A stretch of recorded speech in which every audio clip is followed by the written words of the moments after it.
Welcome to the Fearless Podcast. In a time of deceit, telling the truth is a revolutionary act.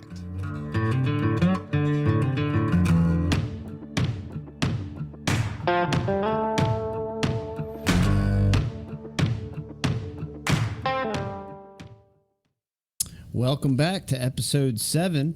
Yeah, it's episode number 7. Episode number 7 is Lessons from the Unibomber. Oh boy. And I've never actually, somehow I didn't hear about this guy. And this is why I thought this Somehow. would be great for several reasons. You know, the Unibomber, Ted Kaczynski, Theodore Kaczynski, basically existed while I was alive, but I was young. Mm-hmm. And then he was captured right around when I got out of high school, 95, 96, somewhere in there. I graduated in 94. But there's lots of very interesting things about Kaczynski, and there was a post on Twitter by a gentleman, Dash Delani, and these are the items that I wanted to discuss that were very interesting and incredibly accurate, which is why I think it's very profound. And then, since you didn't know who Kaczynski was, I thought you could give your perspective and chime in. And I thought that this would make an incredibly interesting discussion. And there are probably most of the people, I would say 80% of the people listening to the sound of my voice are probably very unfamiliar with who Ted Kaczynski was. And what's even more fascinating is he just was found dead. They're saying it was a supposed suicide. He was 81. You know, he was serving a life sentence in prison. Interesting. But Ted Kaczynski was a fascinating dude. He had an IQ of 167. He got into Harvard at age 15. After that, That's hard to even wrap my mind around. After that, he was the youngest ever math professor. I think it was UC Berkeley at age 25. So, and another interesting fact is the FBI spent over $50 million back in the 80s trying to track him down and find him. You know, or he was a useful suspect. Before we get into his manifesto and these 13 points that are rather fascinating, that this Jash Delani, you can follow him on Twitter, JASH Jash Delani. But before we get into that, what was even more interesting, and I currently, the article must have gotten closed, but there's a Daily Mail article about Ted Kaczynski and how he was part of the MK Ultra project. So when you superimpose those facts that he was part of that mind control project, and then he ended up being a psycho, serial killer, was it Ted Kaczynski's fault? Did they have a problem finding him, or was he just a Manchurian candidate that they wanted to use to erase people and then to blame it on? But anyway, there are 13 incredibly fascinating points that Jash pulls out of Kaczynski's manifesto. He wrote a manifesto. I think it was like set 400-word manifesto. But I want to start at the beginning of this list and kind of read through it. And so this was written sometime probably in the 80s, maybe late 80s. It was written as he went into seclusion, I think, in 78. So he actually went into seclusion pre-80s. But so number one, Kaczynski's lists the 4 big problems with modern civilization: excessive density of population, not to be confused with Malthusian overpopulation. Yeah. But he just pointed out that the density of population was too centralized, like, in urban and city type environments, which also leads to a second point: isolation of man from nature. When you get this excessive density in these urban type areas, man, I can't speak today. You have man gets isolated from nature in these concrete jungles and in these artificial edifices and all these different things. Excessive rapidity of social change.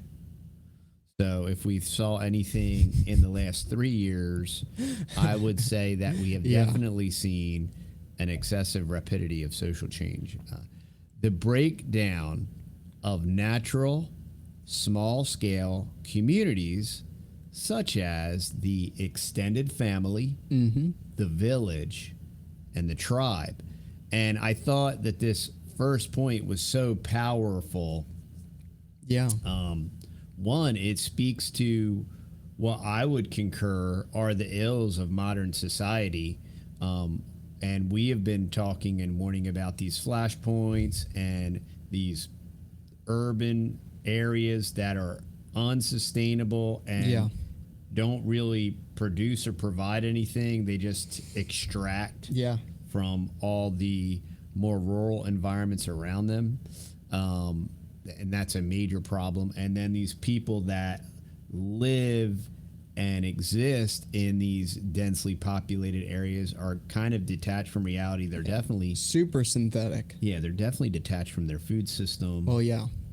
And knowing where their food comes from. They are also absolutely detached from any way of growing or helping acquire their own food. And they're very easily, they can be, manipulated very easily, too. And then because of these excessively densely populated areas and man is isolated from nature, that actually helps facilitate the excessive rapidity of social change. Yep. That's part of the design. And that's why they want the 15-minute city stack 'em, pack 'em, track 'em stuff, because the city allows the stack 'em, pack 'em, track 'em between the technical infrastructure that's there with all the cameras on every light post and all this stuff that enables the social credit score,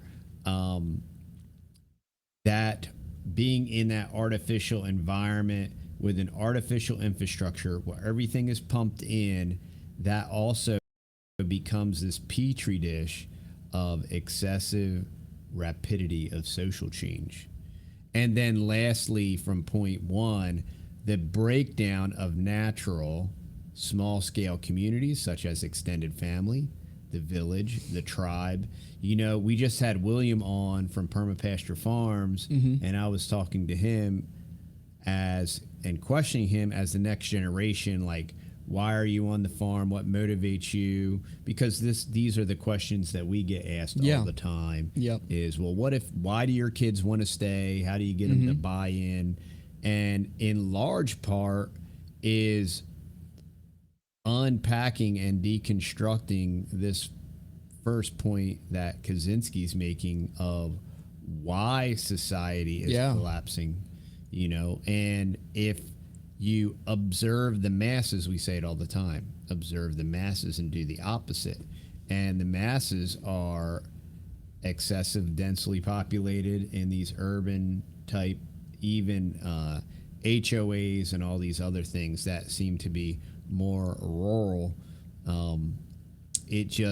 It basically causes the breakdown of small scale communities such as extended family. Like here, our hope and desire is to build a legacy so we continue to procure more land so that we can enjoy and participate in a living legacy with y'all while we're alive. We can watch you build your homes.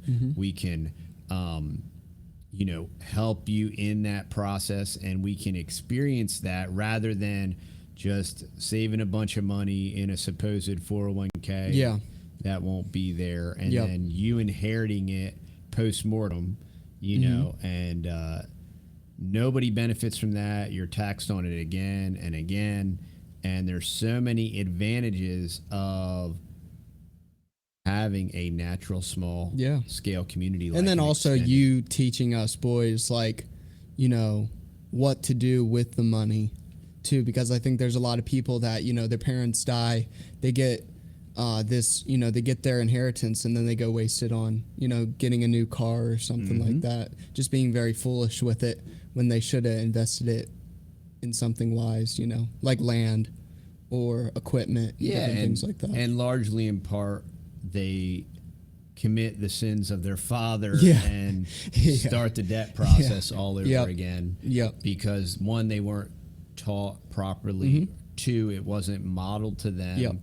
Like, well, here's how you do it, and I'll show you, and let's do it together, And three, because that happens, because this extended family structure, that's what's one thing that William mentioned that I really wanted to kind of dive into that I got sidetracked on was, this really kind of only exists in America, where children grow up and just want to move as far away from their parents and grandparents as possible. Versus an intentional community, a community of family, where multi-generational family, where you acquire assets, you acquire farm equipment, you acquire knowledge. I absolutely loved one great example of this. What we're trying to develop down here is the Alaska the Last Frontier. And their names, what's their last name? The Kilters, yeah. And I absolutely love that up there because they have their family community, and they got, the amount of equipment they have acquired over the years is incredible, the amount of land that they're on. But, just them all living pretty dang close to each other, within a couple miles of each other, and just being able to help each other out was really cool. And I always thought about that, like with all of us siblings, if we all moved away and we all wanted to kind of do the same thing, we would all need to go out and buy our own tractors.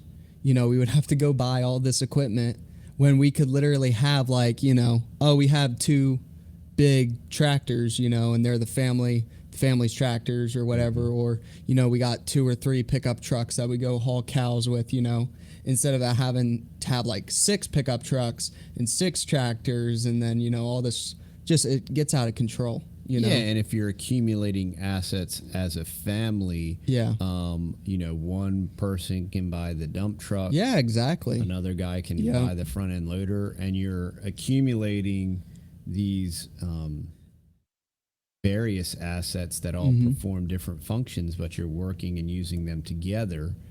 And it's a multiplier, it's a compounding effect that's exponential. And that's what makes extended family, this idea of the village or the tribe, so much more important. And there are these intentional communities that are either started or trying to be started, and for whatever reason, they never seem to work. And I think the best intentional community is the family.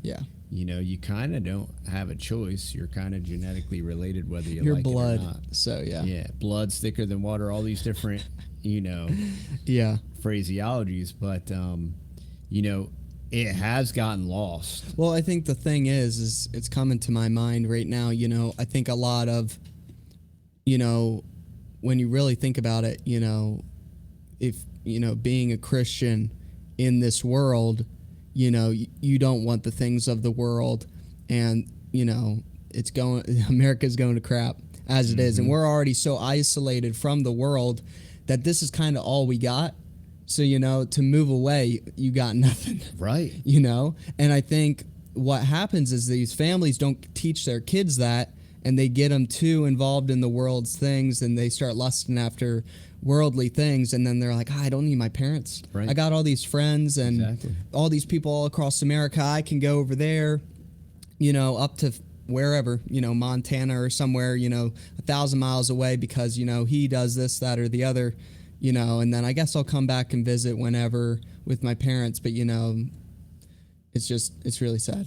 Yeah, and you don't realize all the advantages that lie with that. And so for the sake of some type of perceived freedom, you reject it and you move away and you don't get to partake in the benefits of that. Versus if you stay, right, while you're there, you develop and accumulate a certain skill set and a certain synergistic way of working together, and whether it is materials, whether it is equipment, or all these other different factors. Yeah, and I mean, you worked, you're 47, so you've worked, since you were when? 15 or so until now, still working. I would have to spend that same amount of time to get to this same place now. Right. If I were to leave. So exactly. I would already blow until I'm about 50 years old and then finally be here again, give or take a couple things, And then it's like, for what? You could have put that 50 years on this same land, already had the land, already had all the materials and all the awesome infrastructure in place, and then just reaping the reward on top of that. Like all the fruit trees here, like thinking about 30, 40 years from now, it's going to be insane. Yeah, and you're not having to do everything all over again by yourself. Exactly. Yeah. It's already done for you.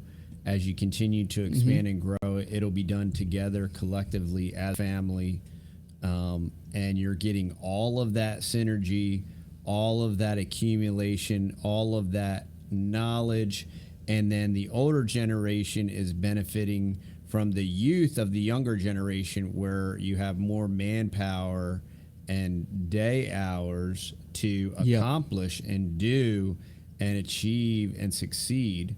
And all of that is lost as the family is shattered and scattered and decentralized.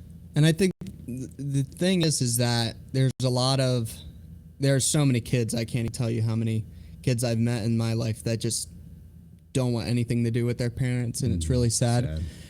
And it's the parents' fault for their children acting that way towards them.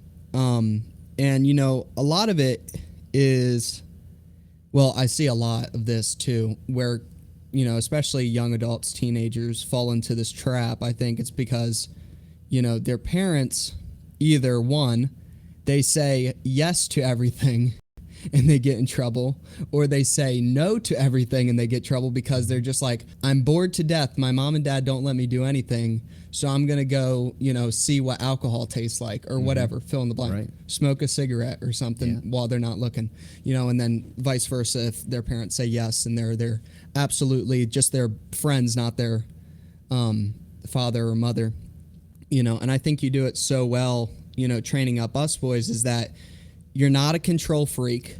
There's a lot of fathers out there, that just want to control everything, and it's out of love. They're doing it strictly out of love. But, the thing is that it's just like training a horse. You can't, every time the horse messes up and makes a mistake, you can't jerk on the reins. Or when he's starting to turn his head, when you're trying to walk him in a straight line, you can't, and he goes to turn his head to the right, don't instantly jerk it back to the left to get him back straight.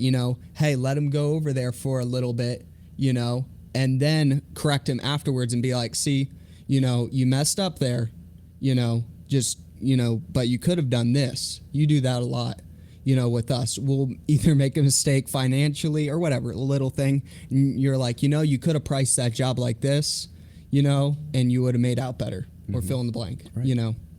And I like that about you, because it's just, you're not a dictator. Well, a mistake is a mistake is a teachable moment. Exactly. Two, yeah. It's a time to learn, and you learn from your mistakes. And if you're learning from your mistakes, they're not that expensive. They're very valuable. Yeah, they're not really a mistake. Yeah, if you learn from when you refuse to learn from your mistakes, they're very expensive. Very. And you lack the teachable moment as the illustration of here's exactly why we do it like this, or here's why you should consider doing like this. Yeah. See the value, and this is why I said that you should do it like this, that, or the other. And it's a real time illustration that you can very easily. Oh wow, yeah, I get that because I just experienced it. And also too, there are certain times where we're right, actually. And we're not trying to be sassy or cocky or anything, but then I've seen a couple times and you're like, oh, wow, you are actually right, and you don't let your ego get in front of you and be, not confess that, you weren't right, too. Yeah, you're like, oh, yeah, you all were right about that, either whatever, if it's a price on something or, we told you something earlier in the day and you were like, no, you didn't. And then you figured out that we actually did or whatever, could be anything. Yeah. Yeah. The number 2 point here is, according to Kaczynski's manifesto, the big difference between the primitive civilization and our contemporary world is that before, individuals had a lot of autonomy while the state was largely powerless to penetrate into the everyday life of people.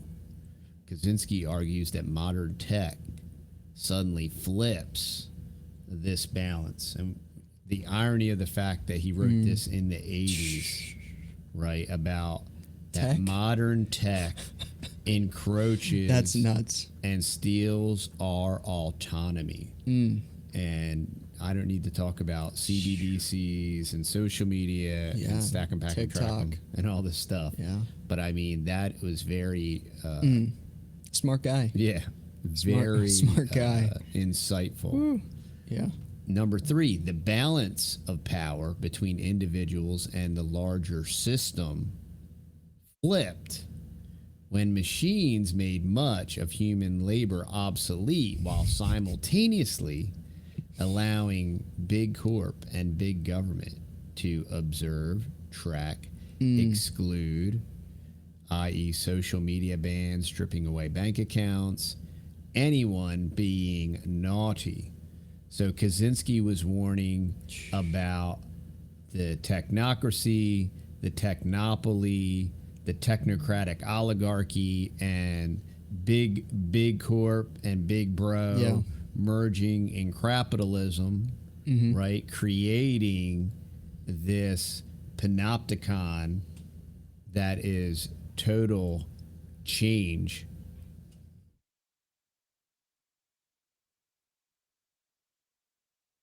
Are you good? Yeah, I'm good. Yeah, we're good. Oh, because I was reading. Yeah, I know. Oh, okay. I was just getting ready to do our ad. Oh, okay. For the podcast. So we're going to take a break and we'll be right back.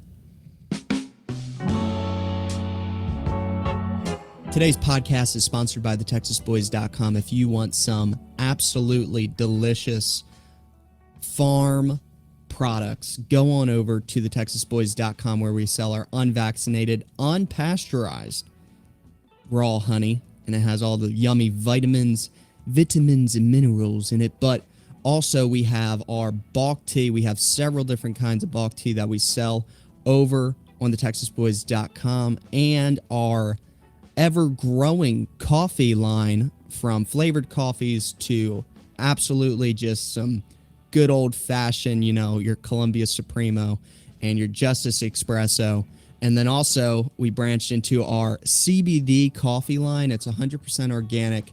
It's the CBD is grown literally like 30 minutes from my house, and it's absolutely incredible stuff, and none of the junk in it. It's just straight organic infused CBD coffee, and the coffee that's in with the CBD is out of this world amazing.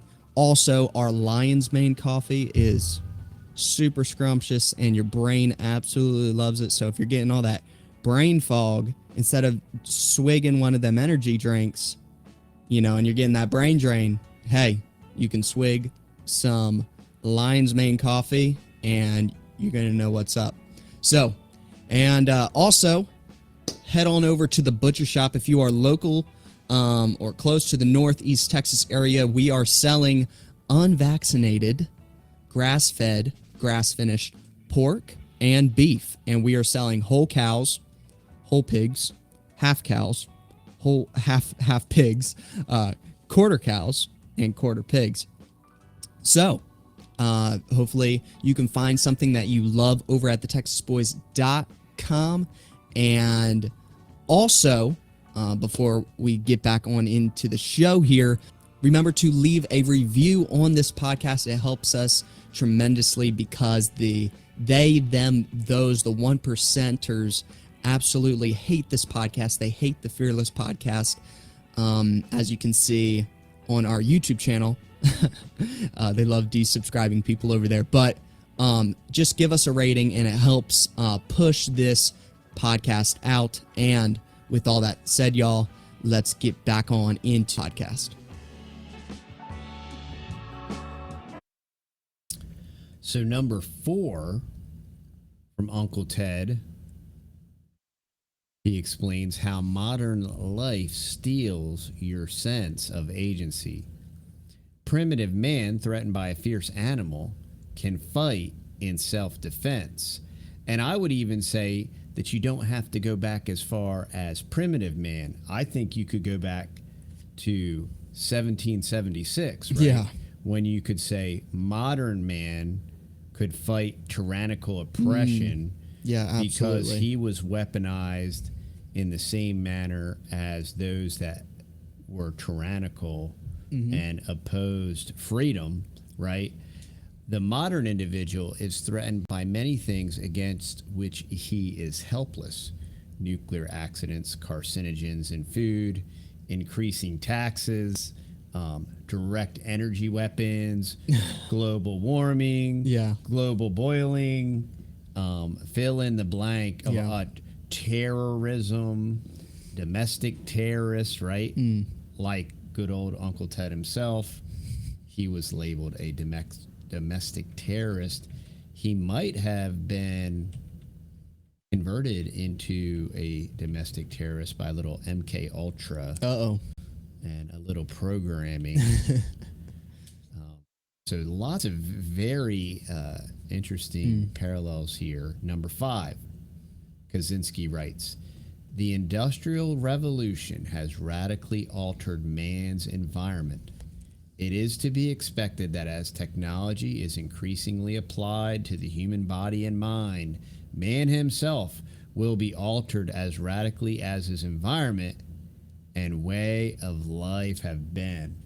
There are so many things to talk about here, whether it's suffrage and prohibition and women and pants and gender roles and the deconstruction of the nuclear family unit and Western society and postmodernism.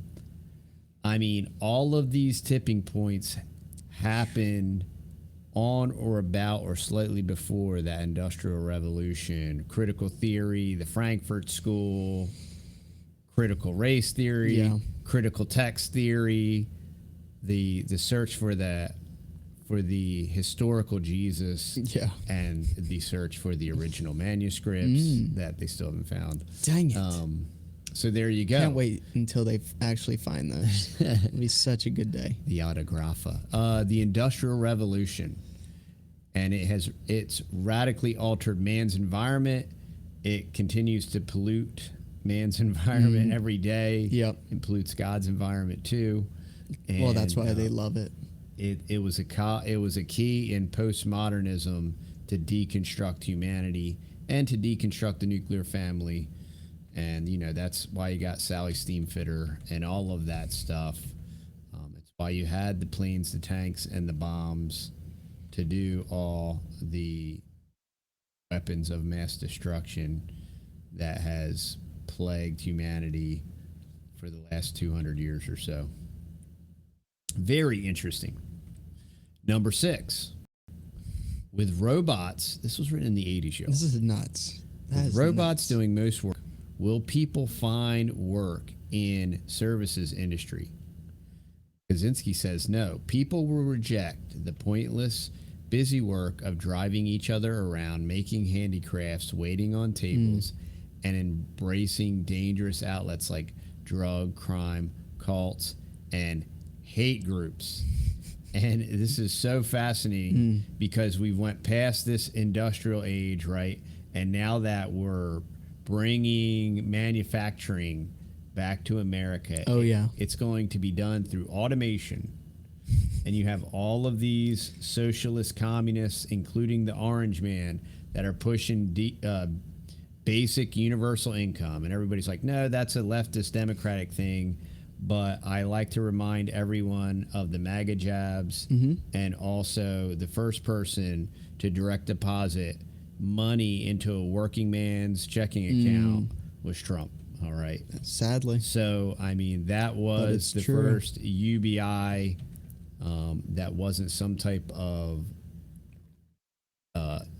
chosen social program. You know, none of us chose to get those large infusions of cash. Yeah, and there wasn't even any way to like say you didn't want it either. You just got it. That was crazy.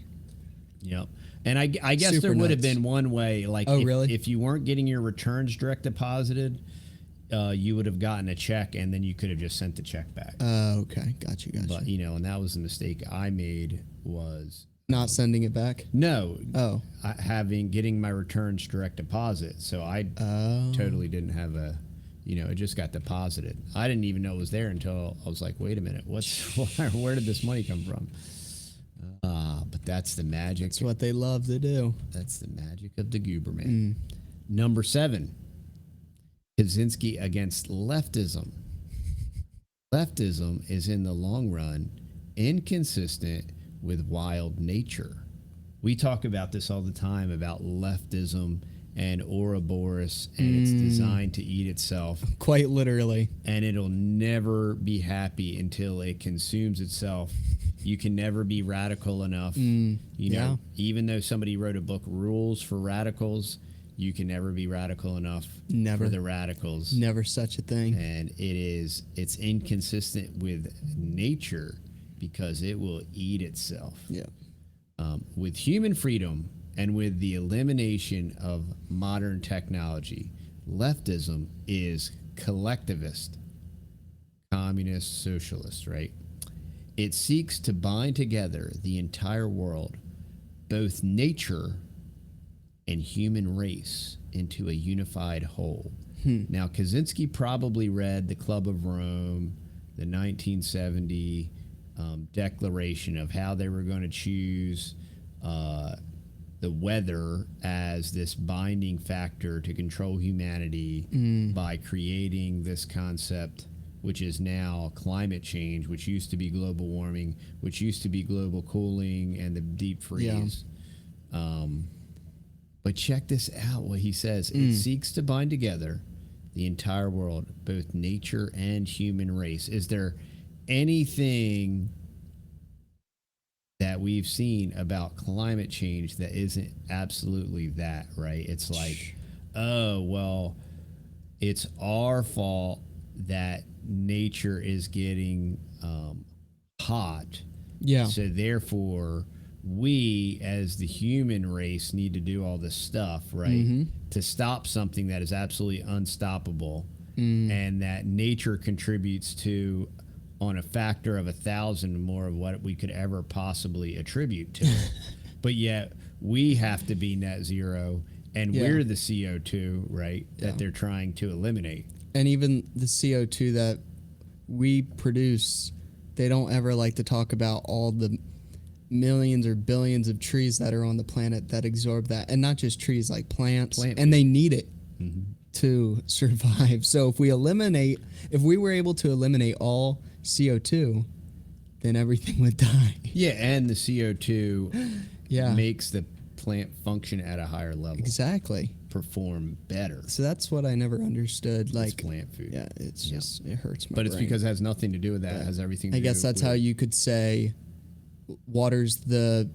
What did you say? The water is the worst greenhouse gas? It's because the interior of the Earth is extremely hot, several million degrees. Several million degrees.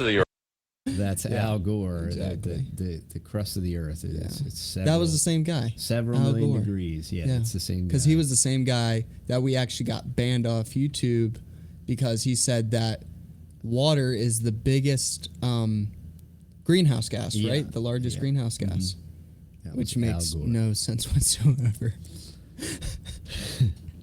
Welcome to postmodern and that was medical misinformation. Mm-hmm. So there you go. There you go. The more you know. Boom, boom, boom. We got to get him. I know. Now we need the more you know here. Thing on the soundboard. Dang it. Number 8. Kaczynski devotes a large chunk of his manifesto attacking leftism, but in a powerful paragraph, he argues that the conservatives are fools too. So here's the full quote: "The Unibomber on Why Conservatives Are Fools" by Ted Kaczynski. They whine about the decay of traditional values, yet they enthusiastically support technological progress and economic growth. Apparently, it never occurs to them that you can't make rapid, drastic changes in the technology and the economy of a society without causing rapid changes in all other aspects of the society as well. And that such rapid changes inevitably break down traditional values. That is so incredibly profound. And this is almost exclusively why we chose, 1, to relocate, and 2, to live a more intentional life, a slower life, an intentional life, a life that was much more focused on our food and what we should eat and why we should eat and how we should eat and where our food comes from, and all of these different things, family and the family unit and working together as a family, playing together as a family, enjoying each other, traveling and doing all these different things together, because the masses say, oh, everybody scatter, everybody has their own things, they have their own interest, and they have their own hobbies, and they have their own sports balls, and everybody needs a sports ball, and we need to have these sports ball leagues. And since most kids are vidiots and couch potatoes, they need to be in a soccer league or in a baseball league, so that since Johnny's ADD and he needs to run around every now and then, and it's all these different things that deconstruct the family unit. And same thing with this technological progress and economic growth. As the rat wheel turns, in the concrete jungle, and it's more and more and more, and it's hurry, hurry, hurry. And the biggest siren song for these Babylonian concrete jungles are, if I move to the city, look how much money I can make. And it's all so intrinsically tied together, and the Unibomber crushes it with pointing out not just the absurdity of the left, but the other side, the absurdity of the right side of the Hegelian dialectic, and how they ignore reality when it fits their talking points. They will completely ignore reality. And I think of all these newer right wingers like the Tim Pools and the Luke Rudowskis of the world, and they say that we need to do all these cultural things and culture jam, but these men refuse to marry women and have children. And the biggest culture jam they could ever do, and the greatest impact they could ever have, would be to marry a biological woman and start a family, biological children, and then that will have real impact. And then in bestow the world all the knowledge that they have, and bestow all the mistakes that they made, and have more than 1.9 kids too. And then teach and train that magnitude of children, right, to be the solution and to be the next generation, and to carry the torch forward, and to stand on the shoulders of giants and move forward, not to just do all of this oh, I wrote this rock song and this is going to like influence all the young people, but like actually birth the young people, and raise and really sacrifice, like, oh, I invested my money in all this culture jam stuff, right? Well, how about invest your blood, sweat, and tears? Yeah. How about invest all of your emotions? How about invest all of your hobbies and ditch all of that stuff for the sake of the next generation and invest in that, right? Because once you're gone, you're gone. Yeah, and that's it. And that's where the rubber meets the road, and that's where your words and your actions meet, right? Yeah. And that's where it's clearly illustrated what you truly believe is what you're willing, the sacrifices you're willing to make for your family. And I'm not talking working 100 hours a week and being gone. No, I'm talking about sacrificing yourself, sacrificing your own wants, needs, and desires, and hobbies, and all these other things that you like, sacrificing that for the sake of leveraging that time to teach and train your children to be the solution. That's what we try to do here. And, we're not perfect at it, but we try.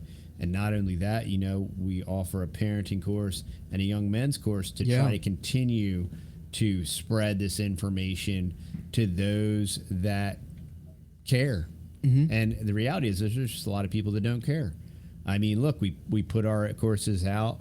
We made them ridiculously cheap, $8 a month. I mean, we practically gave them away. And look how many people. I mean, we had this, oh, yeah, great, rah, rah, rah, right? 18 people signed up for the young men's course. 10 parents signed up for the parenting course.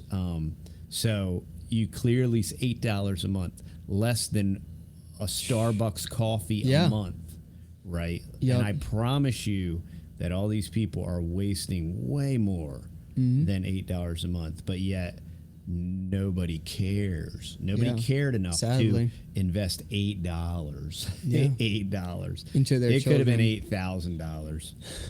And it's sad, but we're really excited about the people that did. Yeah, absolutely. And we're looking forward to opening the courses back up. I had a great time. If y'all don't know it, us three boys, made a course. It's the Fearless Young Men's course, and we talk about all types of awesome stuff. We got 8 episodes that go into all types of stuff: work ethic, setting goals for your life, business, making money, and that's from like an 8-year-old's perspective on it, all the way up to into your 20s. And on top of the 8 episodes that we have on there, you get a booklet and a goal chart and all types of awesome stuff. On top of all that, you get a live seminar with us every Sunday, and it's a 5-week deal. And once you're signed up for life, which is cool. So then every time we open this thing back up and we have new people come in, then y'all will be able to see those live streams on top of all the other ones. Then we have a private Telegram group. So, and then all those people can meet the other people on that have joined the men's course, and it's pretty cool. They can all interact, and other people were making friends because it's pretty cool. Yeah, it's just really cool. And then you can send photos and videos of what they're doing to us. And then we get to show them videos and photos of what we're doing throughout the week to them. So anyway, we'll keep y'all up to date when we're going to be opening that back up. It'll be to probably the public in the fall sometime. Yeah. We're going to take a break. Yeah, we're going to take a break because it was a lot of fun, but it was a lot of work. It's a lot of work. Yeah. Number 9, the system knowingly destroys intimate bounds between people because it wants to soak up all the loyalty and energy of individuals for itself. Now check this out, y'all. This system is not just the leftist system. This is the political system. This is the dialectic, and it wants to soak up all the loyalty. Think of all this division between Trump and DeSantis and all this bickering and cattiness. Oh my goodness. And it wants to soak up all the loyalty and all the energy of individuals for itself, the Hegelian system. Kaczynski writes, the technological society has to weaken family ties and local communities if it is to function efficiently. What do we talk about all the time? Parallel society, parallel community, parallel economy that consists of family ties, local ties, community, loving your neighbor, right? All of these values that we want to reinforce. The technocrats, that's the technological society he's talking about. The technocrats have to weaken family ties and local communities if it is to function efficiently. What's that? Control. Because without that, without weakening the family ties and local communities, you have more resilient folks and a more resilient community that needs less support and less help from the technocratic oligarchy, from the paradigm, from the right-left paradigm, right? It's community, neighbor helping neighbor, family helping family, and exponentially growing in that legacy mindset. Yeah, and that's why I love listening to history, because that's how it was back then, and it wasn't that long ago, 100 years ago, and it was just so beautiful to see it and listen to these history books, and a lot of it got destroyed. When the Civil War was over, that's kind of where it all started, and then boom, you had World War I, World War II, and then here we are, and World War III. We're all divided against each other, into these stupid right-left, uniparties, and when we're all just, people, and they want to keep us divided, it's really sad. Number 10, on that note, number 10, a democracy with advanced tech is less free than a dictatorship with primitive technology. A low-tech society has no rapid long-distance communications, no surveillance cameras, no dossiers of information about the lives of average citizens, easier to evade control. A democracy with advanced tech is less free than a dictatorship. Attila the Hun status, y'all. Yeah. And that is the beast system. And the beast is rising, y'all. Number 11, can we go back to small scale communities? Kaczynski says no, because we are enmeshed with and dependent on large scale systems like public utilities, computer networks, highway systems, the mass communications media, and the modern healthcare system. Now, many people have rejected and worked around much of that. But there's a lot of truth to that as well. But as people desire to be more autonomous and more off-grid and work out power solutions, we participate in Samaritan Ministries, which is a medical sharing program among Christians. And that's how we opt out of the modern healthcare system when it comes to insurance. So there are different solutions and workarounds. As far as computer networks and highway systems, these are the different challenges that we all need to navigate. But it's great topics to consider and to think about. Most people don't take the time to consider. And so if you want to get more from Jash, he is at Old Books Guy, right, on the Twitter, which is now X. Because, we are postmodern. Oh, so they actually did switch it over to X? Twitter has to become X because nothing can remain the same. Everything has to change. Is that why the X is for? Yeah. Oh, I didn't know. I'm like, why is there an X? And soon the X will be the everything app, just like in China, and it'll be a social credit score. And they'll implant it in your arm. All of your payments. So it's going to be great. Yeah. But will the X be the mark of the beast? Who knows?